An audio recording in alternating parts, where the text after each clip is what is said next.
कहानी की शुरुआत होती है साल 2009 में, जब इंसानों ने बरसों की मेहनत के बाद आखिरकार कैंसर का इलाज ढूंढ लिया था। इसे इंसानियत की सबसे ऐतिहासिक जीत माना जा रहा था। डॉक्टर्स ने एक ऐसा वायरस इजाद किया था जो इंसान के शरीर में कैंसर सेल को पनपने ही नहीं देता था। इस नए वायरस की खोज को लेकर पूरी दुनिया में जश्न का माहौल था। हर कोई इसे मेडिकल साइंस का चमत्कार मान रहा था, पर किसी ने नहीं सोचा था कि उनका ये इलाज एक दिन खुद ही एक बीमारी बन जाएगा।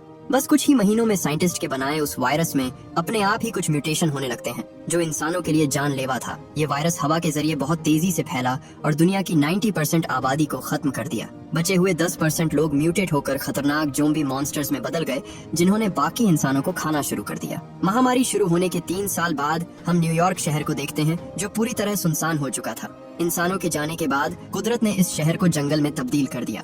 हम यहाँ डॉक्टर विल फोस्टर को देखते हैं, जो इस वायरस से बचने वाला दुनिया का आखिरी इंसान था। वो अपने डॉग जिमी के साथ हिरणों के झुंड का पीछा करता है, ताकि उनमें से एक का शिकार कर वो अपने खाने का इंतजाम कर सके। पर वो जंगली हिरण हवा से भी तेज थे। उन्होंने विल को गोल गोल घुमाकर एक डेड एंड पर लाकर खड़ा कर दिया, जहाँ से विल को पैदल ही उनका पीछा करना पड़ता है। वो एक डियर पर गोली चलाने ही वाला था कि अचानक वो उसकी नजरों से ओझल हो गया। विल सावधानी बरतते हुए उसके और करीब जाता है, पर वो उसे पकड़ पाता उससे पहले ही एक शेरनी ने उस पर हमला कर उसे अपना निवाला बना लिया। विल को बड़ी मुश्किल से ये हिरण मिला था, इसलिए वो उस शेरनी को मारने की सोचता है। पर जब उसने देखा कि वो इस हिरण को अपने बच्चों के लिए लेकर जा रही है, तो उसने अपना इरादा बदल लिया। घड़ी में अलार्म बजते ही वो एकदम से अलर्ट हो गया, क्योंकि सूरज डूबने का समय हो चुका था।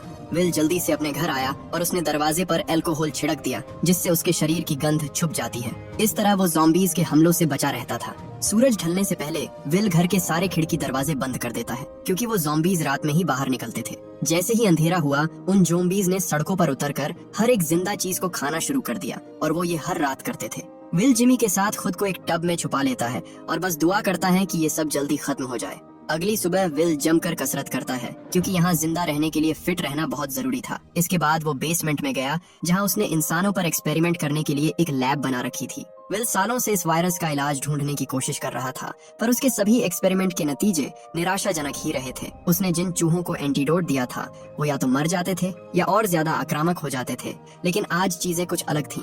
विल ने एक चूहे को देखा जो बाकियों से काफी ज्यादा स्टेबल था। उसकी आंखों की पुतलियों में हलचल हो रही थी, जो इस बात का संकेत थी कि उसकी दवाई काम कर रही है। अब बस इसे किसी इंसान पर टेस्ट करना बाकी था। इसके बाद विल ने अपनी ऑटोमेटिक राइफल उठाई और एक ज़ॉम्बी के शिकार के लिए निकल गया। दिन के समय ये शहर पूरी तरह सुरक्षित था, क्योंकि वो ज़ॉम्बीज़ सूरज की रोशनी में आते ही मर जाते थे। सबसे पहले विल एक ग्रोसरी स्टोर में जाता है और वहाँ से शिकार के लिए कुछ चीजें खरीदता है। किसी इंसान को मिले हुए उसे अरसा हो गया था, जिस वजह से तन्हाई ने उसके दिमाग पर गहरा असर डालना शुरू कर दिया। अपने अकेलेपन से लड़ने के लिए उसने स्टोर में कुछ पुतले खड़े कर रखे थे, जिनसे वो हर दिन ऐसे बात करता था जैसे वो सचमुच जिंदा हो। हर रोज विल रेडियो पर एक सिग्नल भेजता था। वो ये काम पिछले 3 सालों से कर रहा था, ताकि अगर कोई जिंदा हो तो उसे उसकी मौजूदगी का पता चल सके। पर शायद शहर में वो अकेला ही बचा था, क्योंकि इतने समय में उससे मिलने कोई नहीं आया। विल एक क्रैश हुए फाइटर जेट पर गोल्फ खेल ही रहा था कि तभी जिमी को झाड़ियों में कोई चीज दिखाई दी, जिससे वो एकदम चौकन्ना हो गया। विल ने देखा कि वो तो एक हिरण है, जिसके बाद दोनों उसका पीछा करते हैं। हिरण उन लोगों से बचते हुए एक अंधेरे कमरे में चला जाता है। विल ने अपने डॉग को उसके पीछे जाने से मना किया, पर वो नहीं माना और अंदर चला गया। विल अंधेरे इलाकों से दूर ही रहता था, क्योंकि ज़ॉम्बीज़ ऐसी जगह ही छुपा करते थे। अब क्योंकि जिमी के अलावा उसका इस दुनिया में कोई नहीं था, इसलिए वो भी अंदर चला जाता है। कुछ दूर चलते ही उसने खून से सनी हुई फर्श देखी, जो चीख चीख कर खतरे का इशारा कर रही थी। पर विल सब कुछ नजरअंदाज करके आगे बढ़ता रहता है। उसे आगे मरा हुआ हिरण मिला, जिसे देखकर उसके दिल की धड़कन बहुत तेज हो जाती है। उसे बहुत डर लग रहा था। जब उसने अपनी नजरें घुमाई तो उसे वहाँ सैकड़ों की तादाद में ज़ॉम्बीज़ दिखाई दिए, जो सो रहे थे। विल बड़ी सावधानी से पीछे हटने लगता है, क्योंकि उसकी जरा सी आहट भी उन सोए हुए ज़ॉम्बीज़ को जगा सकती थी। आखिरकार उसने जिमी को ढूंढ लिया। वो उसे साथ चलने को कहता है, पर उसने देखा कि जिमी टेबल के नीचे से बाहर ही नहीं आ रहा था। इससे पहले वो कुछ समझ पाता, एक ज़ॉम्बी अचानक अंधेरे से निकलकर उस पर हमला कर देता है। विल अपनी पूरी ताकत से वहाँ से भागने की कोशिश करता है, पर ये कोई रेंगने वाले ज़ॉम्बीज़ नहीं थे, बल्कि इनमें इंसानों से कई गुना ज्यादा फुर्ती थी। उसने विल पर झपट्टा मारा, पर विल बिल्डिंग के फर्स्ट फ्लोर से नीचे कूद जाता है, जिससे वो ज़ॉम्बी सूरज की रोशनी में एक्सपोज हो गया। खुद पर सूरज की किरणें पड़ते ही वो ज़ॉम्बी दर्द से तड़पने लगा और उसकी चमड़ी जलने लगी, जैसे तेजाब ने उसे छू लिया हो। इस हमले में विल मरते मरते बचा, पर एक अच्छी बात ये रही कि उसे पता चल गया कि ज़ॉम्बीज़ कहाँ छुपे हुए हैं। इसके बाद वो एक जाल बिछाता है ताकि उनमें से एक को पकड़कर वो उस पर अपनी वैक्सीन का ट्रायल कर सके। पता चला कि विल इस इन्फेक्शन से पूरी तरह इम्यून था, पर अफसोस की बात ये थी कि उसके डॉग के पास ऐसी कोई इम्यूनिटी नहीं थी। विल ने उसे वहीं इंतजार करने को कहा और इंस्ट्रक्शन दिए कि अगर किसी कारण से वो शाम तक वापस नहीं लौटा तो वो यहाँ से चला जाए। इसके बाद उसने अपने खून की कुछ बूंदें निकाली और उसे ले जाकर उस अंधेरे कमरे में बिखेर दिया। खून की महक सूंघते हुए जैसे ही एक ज़ॉम्बी वहाँ आया, वो उसके बिछाए हुए जाल में फंस गया। विल उसे मारकर बेहोश कर देता है, पर तभी उसने कुछ ऐसा देखा जिसकी उसे बिल्कुल उम्मीद नहीं थी। एक ज़ॉम्बी उसकी मदद के लिए बाहर आने की कोशिश करता है और इसी कोशिश में वो सूरज की तेज रोशनी में बुरी तरह झुलस गया। पहली बार विल ने देखा था कि किसी एक ज़ॉम्बी के पकड़े जाने पर दूसरा इस तरह बेचैन हो रहा था। ये साफ इशारा था कि अब वो सिर्फ जानवर नहीं रहे, वो धीरे धीरे इवोल्व हो रहे थे। इसके बाद विल उसे अपनी लैब में ले आता है। वो उसे आम इंसान से 10 गुना ज्यादा बेहोशी की दवा देता है, पर उससे भी वो ज़ॉम्बी सिर्फ नींद में ही गई। इसके बाद वो अपनी नई वैक्सीन की इंसानों पर आजमाइश शुरू करता है। जैसे ही उसने उसे एंटीडोट दिया, उस ज़ॉम्बी की पल्स फिर से नॉर्मल होने लगती है और तो और उसकी बॉडी का टेम्परेचर भी कम होने लगा। विल को लगा कि उसकी वैक्सीन इस वायरस को रोकने में कारगर है, पर तभी अचानक से सब्जेक्ट बुरी तरह अनस्टेबल हो जाती है। उसका शरीर किसी बिना पानी की मछली की तरह छटपटाने लगा और कुछ देर बाद उसकी मौत हो गई। विल को ये ज़ॉम्बी बड़ी मुश्किल से मिली थी, इसलिए वो उसमें फिर से वो ज़ॉम्बी वायरस इंजेक्ट कर उसे जिंदा कर देता है, जिससे उसमें फिर से जान आ गई। सालों की मेहनत के बाद भी उसका ये इलाज इंसानों पर बेअसर साबित हुआ। विल अपनी सारी नाकामियों को एक हार्ड ड्राइव में सेव कर देता है ताकि अगर कोई दोबारा वैक्सीन बनाने की कोशिश करे तो वो उन गलतियों को ना दोहराए जो उसने की थी। इतनी नाकामयाबी के बाद भी विल अपनी वैक्सीन की आजमाइश जारी रखता है। उसने अपने ब्लॉग में उस मेल ज़ॉम्बी का भी जिक्र किया जो आज सूरज की रोशनी में आ गया था। उसे लगा कि शायद खाने की कमी के कारण वो अपने जीने के तरीके को बदल रहे हैं, और अगर ये सच है तो ये इस बात का संकेत था कि वो अब पहले से ज्यादा खतरनाक हो रहे थे। अगली सुबह विल फिर से रेडियो पर अपने मैसेज को ब्रॉडकास्ट करता है, इस उम्मीद में कि कोई उसे सुनेगा, पर घंटों तक पोर्ट पर इंतजार करने के बाद भी कोई उससे मिलने नहीं आता। इसके बाद विल जब वापस लौट रहा था तभी उसकी नजर एक पुतले पर पड़ी, जिसे देखकर वो एकदम से सन्न रह जाता है, क्योंकि ये पुतला उसने खुद उस ग्रोसरी में रखा था। उसे समझ नहीं आ रहा था कि आखिर ये पुतला यहाँ आया तो आया कैसे, क्योंकि उसके अलावा इस शहर में और कोई नहीं था जो ऐसा कर सके। विल को लगा कि अब वो अपना मानसिक संतुलन खोने लगा है। वो उस पुतले से ही पूछने लगता है कि वो यहाँ कैसे आया, और जब सामने से कोई जवाब नहीं आया तो उसने गुस्से में उस मैनेक्विन को गोलियों से भून दिया। विल को समझ नहीं आ रहा था कि ये कैसे हुआ। एक पल के लिए उसे लगा कि कहीं ये उन मॉन्स्टर्स ने तो नहीं किया, पर फिर उसे याद आया कि ऐसा हो ही नहीं सकता, क्योंकि उनके अंदर सोचने समझने की क्षमता नहीं थी। विल जैसे ही और जानने के लिए थोड़ा आगे बढ़ा, उसका पैर वहाँ बिछाए हुए एक ट्रैप पर पड़ जाता है, जिसकी वजह से विल सीधा सर के बल जा गिरा और बेहोश हो गया। जब उसे होश आया तो शाम हो चुकी थी। विल ने देखा कि सूरज ढलने वाला है, उसे फौरन वहाँ से निकलना होगा। वो एक चाकू से अपने पैर में उलझी रस्सी को काटने लगता है, पर जैसे ही वो छूटकर नीचे गिरा, उसका वो चाकू उसकी जांघों में घुस जाता है, जिससे विल लंगड़ा हो गया। दर्द में कराहता हुआ विल किसी तरह अपनी कार तक पहुंचने की कोशिश करता है, लेकिन तभी उसने देखा कि सूरज बस ढलने ही वाला है। इसी बीच जिमी अंधेरे की ओर देखकर भौंकने लगता है। विल समझ गया कि वहाँ जरूर कोई है, पर वो कुछ कर पाता उससे पहले ही अंधेरे में छुप कर बैठा वो ज़ॉम्बी अपने इन्फेक्टेड डॉग्स को उस पर छोड़ देता है। उन डॉग्स ने विल पर हमला करना चाहा, पर रोशनी की एक लकीर उन्हें ऐसा करने से रोक लेती है। विल जल्दी से अपनी गन तक पहुंचने की कोशिश करता है, पर तभी वो लकीर पतली होते होते गायब हो गई और उन डॉग्स ने उस पर हमला कर दिया। विल एक दो को मारने में कामयाब रहता है, पर वो इस हमले में जिमी को नहीं बचा पाता। वो डॉग्स उस बेचारे को काट कर इन्फेक्ट कर देते हैं। विल जल्दी से जिमी को लैब में लाता है और उसे बचाने की अपनी आखिरी कोशिश के तौर पर उसे वो एंटीडोट लगा देता है, जिसे उसने हाल ही में तैयार किया था। विल ने उसे दवा तो लगा दी, पर वो अंदर ही अंदर जानता था कि वो जिमी को नहीं बचा पाएगा, लेकिन फिर भी वो आखिर तक उसके पास बैठा रहा। जल्द ही वो वायरस जिमी के शरीर पर हावी होने लगता है, जिसके बाद विल को मजबूरन अपने जान से भी प्यारे डॉग को अपने ही हाथों से मारना पड़ा।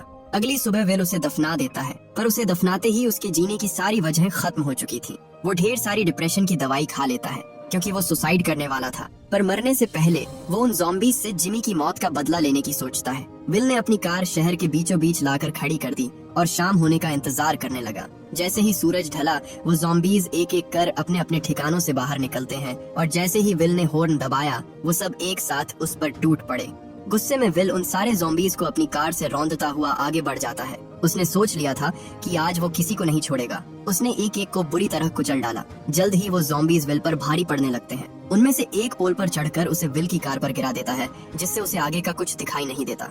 इसी बीच एक और ज़ॉम्बी ने उसे अपनी पूरी ताकत से धक्का मारा, जिससे उसकी कार बुरी तरह डैमेज हो जाती है। विल कार स्टार्ट करके वहाँ से भागने की कोशिश करता है, पर तभी उन ज़ॉम्बीज़ ने उसकी कार को पलट दिया। विल के पास अब बचने का कोई रास्ता नहीं बचा था।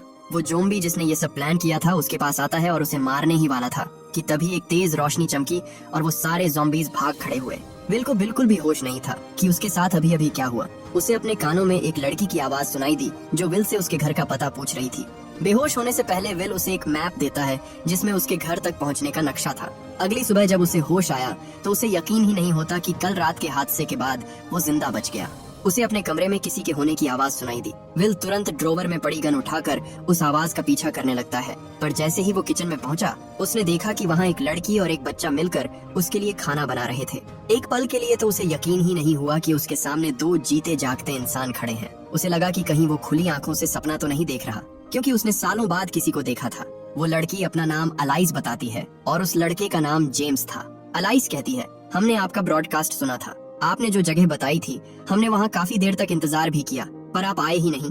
विल पूछता है कि तुम लोग कहाँ से आए हो और कहाँ जा रहे थे, जिस पर अलाइस उसे बताती है कि वो बचे हुए लोगों की बस्ती की ओर जा रहे हैं। हम अकेले नहीं हैं जो इस वायरस से इम्यून है। ये सुनकर विल को बहुत गुस्सा आता है, क्योंकि ऐसी ना ही कोई बस्ती थी और ना ही कोई सुरक्षित जगह। एक साइंटिस्ट होने के नाते विल उसे समझाता है कि ये नामुमकिन है, ऐसा हो ही नहीं सकता कि कोई इस वायरस की चपेट में ना आया हो। पर अलाइस पूरे यकीन से कह रही थी कि पहाड़ों में ऐसी जगह है जहाँ के लोग इस वायरस से इन्फेक्टेड नहीं हैं। वो विल को ये भी बताती है कि ये वायरस ठंड बर्दाश्त नहीं कर सकता। विल को लगा कि वो उसे झूठी उम्मीदें दे रही है, इसलिए वो गुस्से में खाना नीचे फेंक देता है। शायद इतने सालों से अकेला रहने की वजह से वो कुछ नया सोच ही नहीं पा रहा था। वो थोड़ी देर अकेले बैठ जाता है ताकि ठंडे दिमाग से सोच सके। कुछ देर बाद वो वापस आया और देखा कि जेम्स उसके टीवी पर कार्टून देख रहा था। विल अपना मन बहलाने के लिए यही कार्टून देखता था, इसलिए उसे उस कार्टून का हर एक डायलॉग याद था। विल अपनी उस खाना फेंकने वाली हरकत के लिए उससे माफी मांगता है और उसे शुक्रिया कहता है कि उसने खुद को खतरे में डालकर उसकी जान बचाई। वो उसके बारे में और जानना चाहता था, जिसके बाद अलाइस विल को बताती है कि एक शिप ने हमें रेस्क्यू किया और यहाँ ले आया, पर जल्द ही मेरे साथ के लोग भी वायरस से इन्फेक्ट हो गए और जो इस वायरस से इम्यून थे उन्हें ज़ॉम्बीज ने मार डाला। अलाइस ने जब वहाँ रखी मैगजीन पर विल की फोटो देखी तो उसे याद आया कि विल वही डॉक्टर है जो इस वायरस के इलाज पर काम कर रहा था। वो उसे समझाती है कि इसका कोई इलाज नहीं, हमें यहाँ से बाहर निकलना होगा। अगर कल सुबह से शुरू करेंगे तो शाम होने तक हम इस शहर की सीमा को पार कर लेंगे। पर विल कहता है कि हमें कहीं जाने की जरूरत नहीं, इसकी शुरुआत यहीं से हुई थी और यहीं खत्म होगी। उसने जिद कर ली थी कि वो इस वायरस का इलाज ढूंढ कर ही रहेगा, फिर चाहे इसके लिए उसे कुछ भी करना पड़े। अगले दिन वो दोनों उस जगह पर आते हैं जहां उस ज़ॉम्बी ने विल पर हमला किया था। उसने देखा कि वो ट्रैप बनाने के लिए उसकी ही चीजों का इस्तेमाल किया गया था, यहाँ तक कि उसे बनाने का तरीका भी उसके तरीके से काफी हद तक मेल खाता था। अलाइस कहती है, कहीं ये उन इन्फेक्टेड लोगों ने तो नहीं किया? जिस पर विल कहता है, नहीं, उनके पास ब्रेन फंक्शंस नहीं है, वो ऐसा बिल्कुल नहीं कर सकते। वो लोग इवोल्व हो रहे हैं, लेकिन इतनी तेजी से नहीं कि वो इतने कॉम्प्लेक्स ट्रैप को प्लान कर सके। ये जरूर किसी इंसान का काम है। इसके बाद विल उसे अपनी सबसे पसंदीदा जगह पर लाता है जहां वो मछलियों को दाना डालने आया करता था। जेम्स उस पूल में घुसकर नहाने लगता है और तभी विल ने उस पर ढेर सारे दाने फेंके जिससे मछलियां जेम्स को घेर लेती है। जेम्स कहता है कि पानी बहुत ठंडा है और ये सुनते ही विल के दिमाग की घंटी बज जाती है। वो जल्दी से अपनी लैब में आता है और उस ज़ॉम्बी को बर्फ में डाल देता है, जिससे उसकी हार्ट बीट नेचुरली कम होने लगी। अलाइस उसकी लैब में आती है। उसने पहली बार किसी ज़ॉम्बी को इतने करीब से देखा था। वो यकीन ही नहीं कर पा रही थी कि विल ने एक ज़ॉम्बी को जिंदा पकड़ रखा है। विल उसे बताता है कि मेरी वैक्सीन से इसका मरना तय है, लेकिन हो सकता है कि बर्फ से इसका तापमान इतना गिर जाए कि मैं वैक्सीन का असर बढ़ा सकूं। अलाइस ने देखा कि विल ने इतने सालों में ज़ॉम्बीज पर कई एक्सपेरिमेंट्स किए थे, पर उनमें से एक भी कामयाब नहीं रहा। विल ने देखा कि जेम्स सोफे पर ही सो गया है, जिसके बाद वो उसे उठाकर अपनी बेटी के कमरे में ले जाता है, जिसे उसने सालों से नहीं खोला था। अलाइस को पता चलता है कि विल का एक परिवार भी हुआ करता था, जो शहर से निकलते वक्त एक हेलीकॉप्टर क्रैश में मारा गया। जल्द ही शाम होने वाली थी, इसलिए सूरज ढलने से पहले विल पूरे घर को अच्छे से लॉक कर देता है। अलाइस कहती है, हमारे साथ चलो विल, उस बस्ती की ओर। पर विल कहता है, कहीं कोई बस्ती नहीं है। अलाइस उसे मनाने की पूरी कोशिश करती है कि अब भी कुछ लोग जिंदा हैं और अगर हम अभी निकलें तो सूरज ढलने से पहले सुरक्षित पहुंच सकते हैं। पर विल को लगा कि वो बस कहानियां बना रही है। वो पूछता है, तुम ये कैसे जानती हो कि वहाँ लोग हैं? तुम्हें कैसे पता चला? जिस पर वो कहती है कि मैं बस जानती हूँ। अलाइस ईश्वर पर यकीन करती थी। उसे लगता था कि उसके यहाँ होने की कोई ना कोई वजह जरूर है। वो बोली, मैं जानती हूँ कि कल रात तुम सुसाइड करने वाले थे और मैं तुम्हारी जान बचाने के लिए बिल्कुल सही वक्त पर पहुँच गई। ये कोई इत्तेफाक नहीं हो सकता, ये ईश्वर का इशारा है और तुम्हें इसे समझना होगा। हालांकि विल ईश्वर पर यकीन नहीं रखता था, वो बोला, तुम सुनना चाहती हो कि तुम्हारा ईश्वर क्या चाहता है? एक वक्त था जब इस दुनिया में 6 अरब लोग रहा करते थे।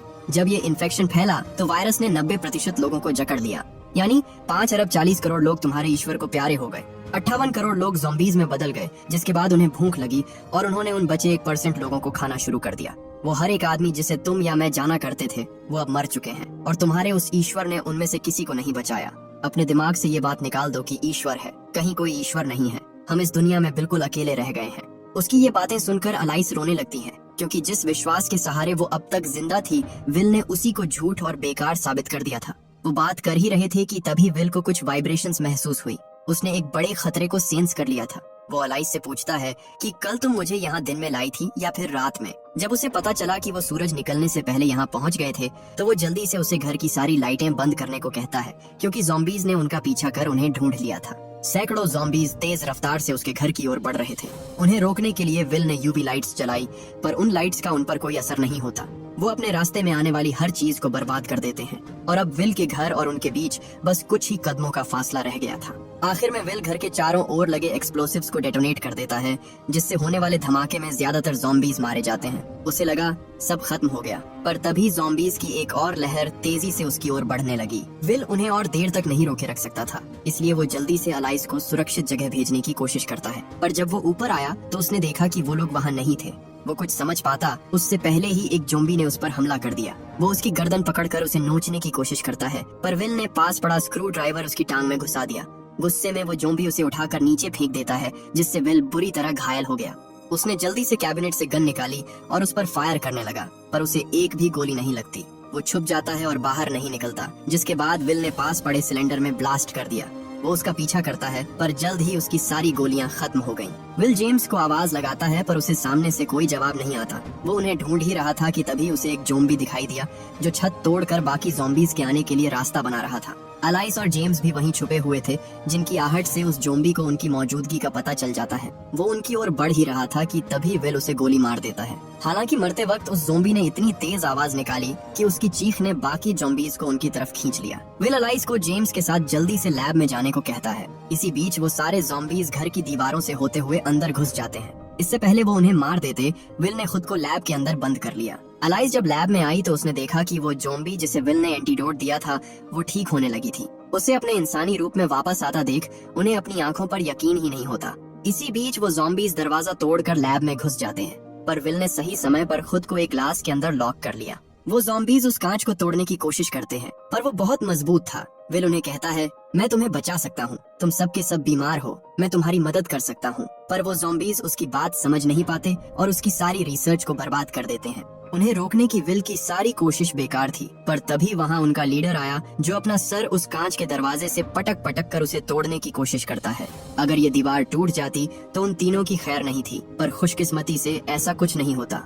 उस ज़ॉम्बी को बहुत तकलीफ हो रही थी, पर वो अपने सर को तब तक उस कांच पर पटकता रहता है जब तक उसमें दरार नहीं आ गई। विल को समझ नहीं आ रहा था कि वो उसे कैसे रोके, पर तभी उस ज़ॉम्बी ने अपने हाथ से कांच पर एक बटरफ्लाई का निशान बनाया। विल ने देखा कि ऐसा हूबहू निशान उस ज़ॉम्बी की पीठ पर है, जिस पर वो एक्सपेरिमेंट्स कर रहा था। वो समझ गया कि वो यहाँ उसके लिए नहीं आए, बल्कि वो उस ज़ॉम्बी को लेने आया है। वो अपनी गन नीचे करके उनके आगे सरेंडर कर देता है और फिर उसने उस फीमेल ज़ॉम्बी की नसों से वैक्सीन को निकाल दिया, जिससे वो फिर से ज़ॉम्बी में बदलने लगती है। उसे लगा कि अगर वो इसे उन्हें लौटा देगा तो वो उन्हें कुछ नहीं करेंगे, जिसके बाद वो अलाइस को दरवाजा खोलने को कहता है। उसके ऑर्डर पर अलाइस दरवाजा खोल देती है और हम देखते हैं कि वो ज़ॉम्बीज सच में उस पर हमला नहीं करते। उनका लीडर चाहता तो उसे मार सकता था, पर वो विल को उसे ठीक करने को कहता है। जिसके बाद विल एक ड्रॉवर की तरफ जाने लगा, जिसमें वायरस का इंजेक्शन रखा हुआ था। भूख से तड़प रहे ज़ॉम्बीज उसे नोचने के लिए कब से तैयार बैठे थे, लेकिन अपने लीडर के कहने पर कोई उसे हाथ तक नहीं लगाता। विल ने ड्रॉवर से वो एंटीडोट निकाला और उसे उस फीमेल ज़ॉम्बीज को लगा दिया,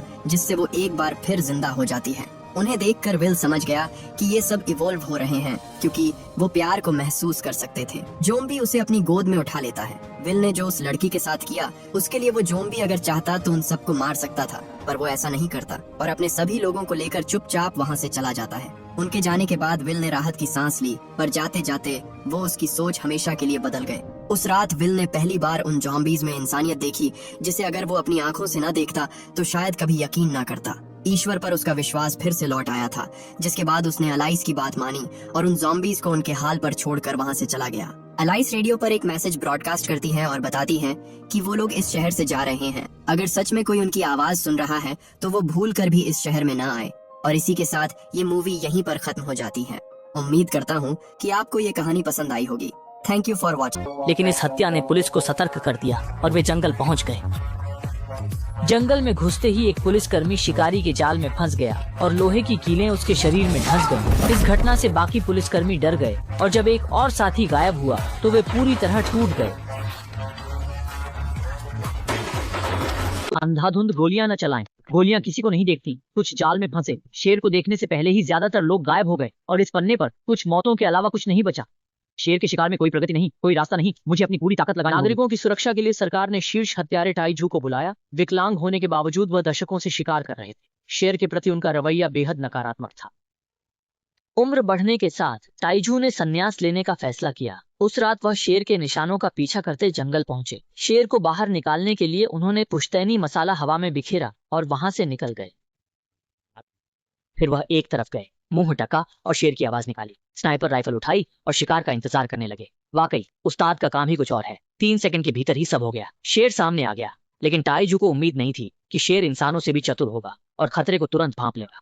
वह टाइजू के पीछे आ गया। दबाव में टाइजू मुड़े और 2 गोलियां चलाईं। शेर घायल हो गया। इस खतरनाक इंसान से बचने के लिए उसे जंगल में भागना पड़ा, लेकिन उसने बढ़त बनाए रखी। कैसे छोड़ थे? उसने तुरंत जॉयस्टिक संभाली और शेर का पीछा करने लगा। एक के बाद एक गोलियां चलाईं। शेर जान बचाने के लिए भागता रहा। कुछ देर बाद शेर गायब हो गया। जमीन पर खून के निशान देख टाइजू को पछतावा हुआ। तभी उसकी प्रेमिका आई। बिना प्यार जताए वे पास के विला में पहुंचे और अंदर कदम रखते ही उनके सामने